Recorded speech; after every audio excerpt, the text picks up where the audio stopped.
Welcome to the Rim Break Rodeo. We hope this video helps. You start where action matters. Shut the water off at the valve and flush. This reduces mess and pressure.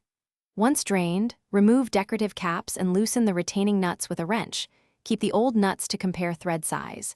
Make sure you have the correct replacement bolts and rubber seals. Mismatched parts cause leaks. You are preventing common failures by inspecting threads and seals now, so when you unfasten the seat, the mounting hardware comes free without stripping. Once the nuts are loose, lift the seat straight up.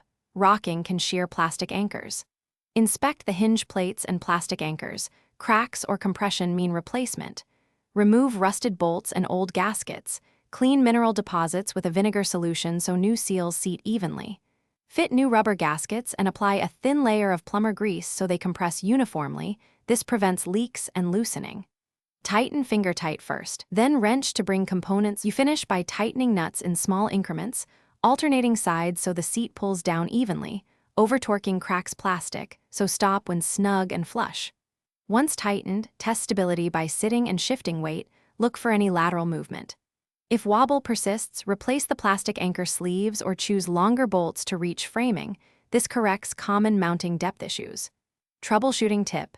If bolts spin in the anchor, remove anchor and insert a slightly larger anchor, or use a toggle bolt to regain solid.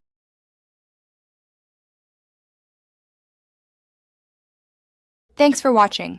Consider subscribing if we helped you.